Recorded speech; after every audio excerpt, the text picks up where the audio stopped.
Saya, Taslia Nur Aziza dari Prodi Komunikasi Penyiaran Islam kelas 3E ingin menjelaskan mengenai apa itu etika jurnalistik. Dilansir dari buku Jurnalisme Kontemporer 2017 oleh Septiawan Santa, definisi kode etik jurnalistik adalah sebagai sekumpulan prinsip moral yang merefleksikan peraturan-peraturan yang wajib dipatuhi oleh seluruh wartawan. Artinya, etika jurnalistik merupakan seperangkat norma dan pedoman moral yang harus diikuti oleh wartawan dalam menjalankan tugas dan tanggung jawabnya. Ingat gak sih sama salah satu kasus sianida di Indonesia yang sempat viral beberapa waktu lalu? Tepatnya pada tahun 2016 yang melibatkan kematian seorang perempuan bernama Mirna. Kasus ini menjadi salah satu fenomena besar dalam dunia jurnalisme di Indonesia loh. Lalu bagaimana fenomena etika jurnalistik dalam kasus sianida ini? Nah, dalam pemberitaan kasus ini kita dapat melihat dari berbagai sisi, terutama terkait dalam sensasionalisme, pemberitaan yang belum diverifikasi, dan penyalahgunaan informasi pribadi. Sensasionalisme dalam pemberitaan. Kasus kematian Mirna menjadi sangat sensasional dan media berlomba-lomba untuk mendapatkan berita terbaru. Banyak media yang lebih mengutamakan aspek sensasi daripada keakuratan informasi. Penggunaan judul yang dramatis dan mencolok menjadi salah satu contoh pelanggaran etika jurnalistik dalam kasus ini. Pemberitaan semacam ini cenderung mengedepankan sisi-sisi emosional dan memicu spekulasi daripada pemberitaan informasi yang berimbang dan berbasis bukti.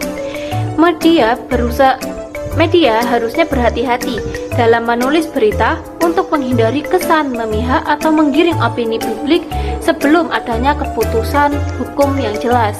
Kedua, penyebaran informasi yang belum diverifikasi, prejudice and trial by media. Pemberitaan tentang kasus Mirna saat itu tidak jarang melibatkan spekulasi dan informasi yang belum diverifikasi. Kasus ini menarik perhatian luas karena ada dugaan kuat bahwa Jessica adalah pelaku. Namun, pada saat yang sama, ada juga anggapan bahwa pemberitaan cenderung menggiring opini publik menuju kesimpulan sebelum keputusan pengadilan. Pemberitaan semacam ini melanggar prinsip asas praduga tak bersalah, yang sangat penting dalam jurnalisme yang adil dan berimbang. Media seharusnya menunggu keputusan pengadilan atau hasil penyidikan yang sah sebelum mengungkapkan pendapat atau kesimpulan yang bersifat menuduh. Ketiga, framing dan bias dalam berita. Media-media di Indonesia juga seringkali terlihat memihak dalam pemberitaan ini. Dengan framing tertentu dapat memengaruhi pandangan masyarakat terhadap pelaku atau korban. Framing dalam jurnalisme adalah cara media menyusun informasi yang bisa memengaruhi persepsi publik. Sebagai contoh, misalnya, ada beberapa media cenderung mengedepankan narasi yang menggambarkan Jessica sebagai pelaku kejahatan, menggunakan gambar atau kata-kata yang menggiring opini meskipun Jessica masih dalam proses hukum pada kala itu. Ini bisa memengaruhi pandangan publik terhadap kasus ini dan menciptakan ketidakadilan dalam penilaian terhadap Jessica yang berpotensi melanggar prinsip keadilan dalam pemberitaan. Keempat, ketidaksesuaian dalam penyajian fakta dan asumsi. Selama proses penyelidikan, beberapa media di Indonesia cenderung mencampur adukan fakta dan asumsi yang pada akhirnya merusak objektivitas berita. Misalnya, beberapa wartawan menggambarkan penyelidikan dengan narasi seolah-olah ada kepastian mengenai siapa yang bertanggung jawab atas kematian Mirna. Padahal pada saat itu proses penyelidikan dan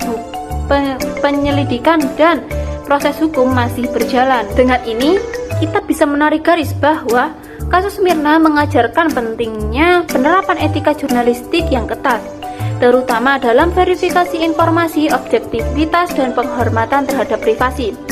Jadi kita tak boleh mengambil kesimpulan hanya karena membaca satu atau dua berita dengan sembarangan. Kita harus mencari tahu dari berbagai sumber yang akurat untuk mendapatkan berita yang terverifikasi kebenarannya.